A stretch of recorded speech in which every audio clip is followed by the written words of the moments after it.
We've been talking about this for weeks, trying to predict how this vote will go. Well, finally, we know. Here are the numbers.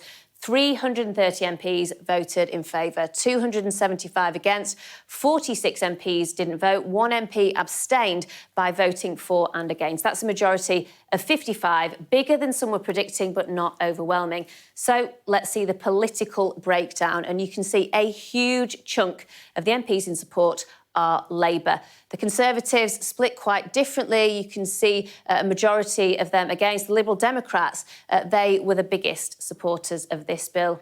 Another big question, how would the Cabinet vote? Well, now we know. The Prime Minister, Sir Keir Starmer, he voted for, as did the Chancellor, Rachel Reeves, and the Home Secretary, Yvette Cooper. 15 of them did in total. Fewer voted against, just 8, but there are still some big names in this group, including the Foreign Secretary, David Lammy. Most controversial, though, the Health Secretary and the Justice Secretary both voted against, as we expected to. This could get very difficult for them as this bill progresses, because they would be the ones who would have to implement it. So, what are the main bits of the bill? Well, firstly, who is eligible? Adults aged 18 and over who have mental capacity and are terminally ill and are in the final 6 months of their life. These are some of the key safeguards. 2 doctors must assess each request at least 7 days apart. The eligibility criteria states that a person must have a clear, settled and informed wish to end their own life.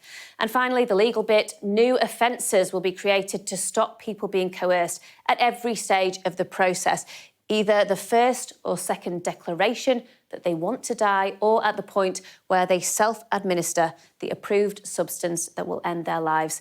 So what happens next? Well, first of all, committee stage. MPs from all political parties will look at the detail and take evidence. Then report stage, that's when MPs will vote on amendments. And then, finally, third reading, there will be another Commons vote before it goes to the Lords. They will probably put down some amendments as well.